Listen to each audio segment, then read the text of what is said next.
یہ تو ہماری نظر میں شفا یہ ہے.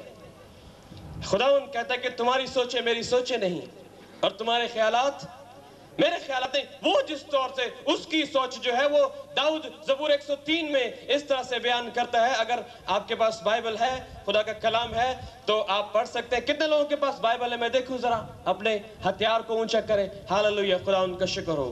آپ لوگ مبارک لوگ ہیں جو خدا ان کا کلام لے کر ساتھ آئے ہیں. خدا ان آپ کو برکت دے گا. زبور 103 میں جی صفحہ نمبر 587 کہتا ہے, آپ کو یاد ہوگا زبانی, اس لیے میں پورا نہیں پڑھتا.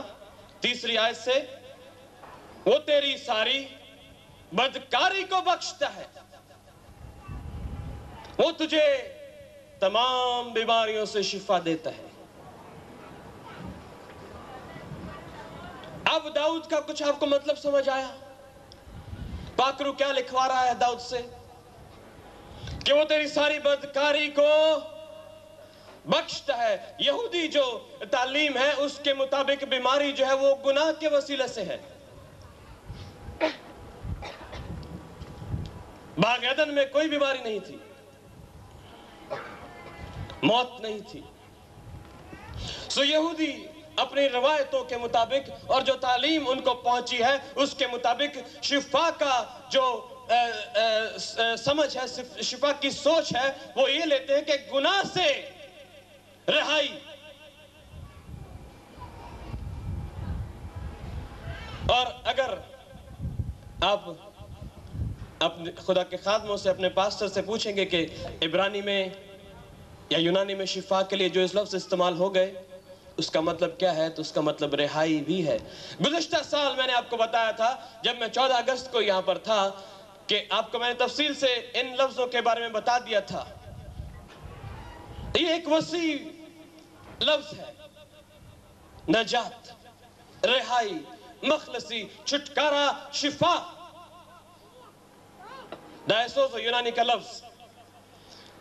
اور داؤد کہتا ہے کہ وہ تجھے تیری ساری بدکاری سے,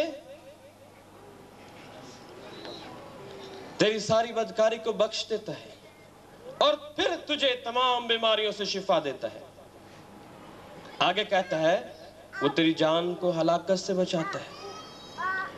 بھائی جی میں تے شفا لیا ایسا پاسٹر فرانسس نے کیسی آج شفا ہے گی اتھے تے منو بدکار کہہ رہے ہو تسی. بھائی خدا کا کلام یہ بیان کر رہا ہے کہ شفا سے پہلے مسئلہ یہ ہے کہ ہم اوپر کو دیکھتے ہیں, خدا ان اندر نظر کرتا ہے. میں یہ نہیں کہہ رہا کہ آپ کی ساری بیماریاں گناہ کی وجہ سے ہیں, میں صرف آپ کی سوچ کو کھول دینا چاہتا ہوں. بیماری خدا کے نام کے جلال کے لیے بھی ہے. آپ یوحنا کے انجیل میں پڑھتے ہیں لازر کے حوالے سے, اندھے شخص کے حوالے سے. لیکن یہ آیت زبور 107 کی کہ وہ اپنا کلام نازل فرما کر ان کو شفا دیتا ہے, اس کا پس منظر کیا ہے؟ بائبل کو اس طرح نہ پڑھیں. آپ نے صبح کام پر جانا ہے, دعا کی, بائبل کو لیا, جڑا صفحہ نکلا پڑھ لیا, چلے گئے ایک آیت پڑھ کے, اور صفحہ کیا نکلا کہ داؤد دشمنوں سے گھرا ہے. بند کر دی بائبل. آج میں پورے دن دشمنوں تک گھرا رہنا ہے. کلام جو ہے جو ہے آج اس کے آگے تو پڑھے. خداوند کہتا ہے کہ یہ دشمن جو تجھے نظر آتے ہیں داؤد, میں ان پر گزر کروں گا اور میں تجھے فتح بخشوں گا.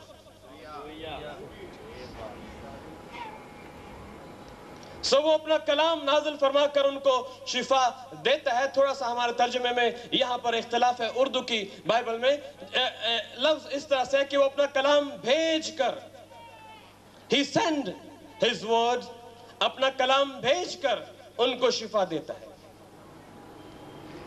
سو شفا کے لیے آپ جسمانی شفا استعمال نہ کریں, یہ آپ خدا کو محدود کرنے والے لوگ ہو جائیں گے. خدا لامحدود ہے. آپ کے بینک سارے لمیٹڈ ہیں, یونائٹڈ بینک لمیٹڈ, حبیب بینک, لیکن خدا ان لمیٹڈ ہے, لامحدود خدا ہے.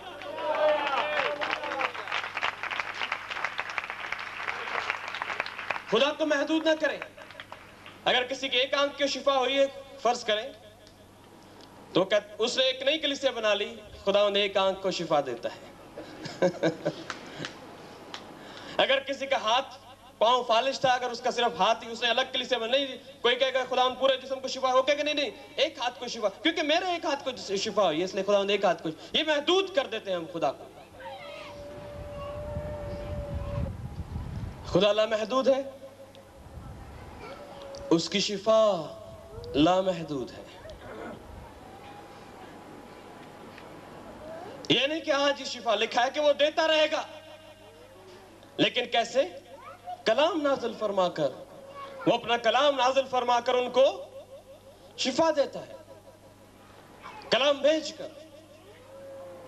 آئیے دیکھیں ہم ایک حوالے کو جہاں پر کلام خود کہتا ہے کہ میں آیا ہوں. خروج کی کتاب میں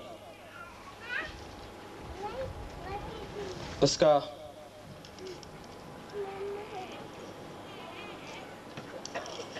خروج کی کتاب میں ہم چلیں گے، وہاں پر خداوند موسیٰ سے مخاطب ہے.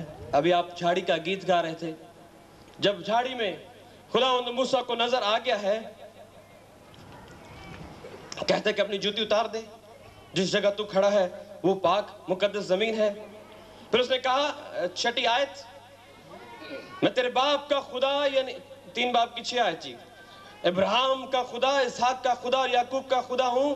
موسیٰ نے اپنا منہ چھپایا کیونکہ وہ خدا پر نظر کرنے سے ڈرتا تھا.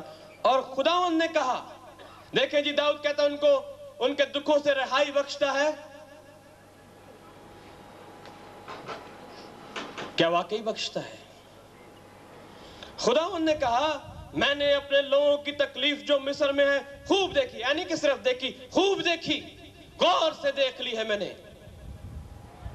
اور ان کی فریاد، ابھی آپ نے پڑھا، وہ مصیبت میں خداوند سے کیا کرتے ہیں؟ فریاد کرتے ہیں. خداوند کہتا ہے کہ ان کی فریاد جو بیگار لینے والوں کے سبب سے ہے سنی، اور میں ان کے دکھوں کو جانتا ہوں. وہ اپنی مصیبت میں خداوند سے فریاد کرتے ہیں اور وہ ان کو ان کے دکھوں سے رہائی بخشتا ہے. یہ خدا، بائبل کا خدا، میرا اور آپ کا خدا آپ کے دکھوں کو جانتا ہے، اس لیے ان سے رہائی دے سکتا ہے.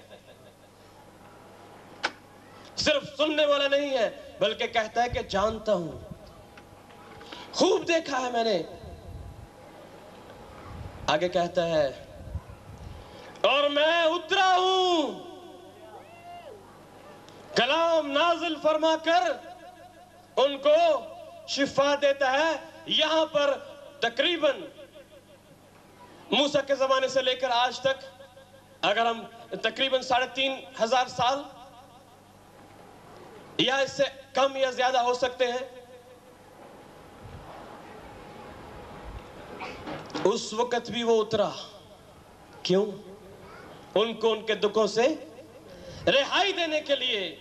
ان کے دکھوں کو خوب دیکھا اس نے، ان کی فریاد کو سن لیا. جو بیگار لینے والے، یہ بیگار لینے والوں سے کیا مراد لیں گے جی؟ آج کل کے زمانے میں ہمارے اوپر بھی بہت سے بیگار لینے والے جو زبردستی ہم سے کام کرواتے ہیں، اپنی غلامی کراتے ہیں. ابلیس، شیاطین، بدروہیں، تاثیریں، ناپاک گناہوں کی گندی عادتیں، غلامی میں رکھنا چاہتے ہیں ہمیں. لوسیفر اور اس کے سارے کرندے، وہ گرے ہوئے فرشتے.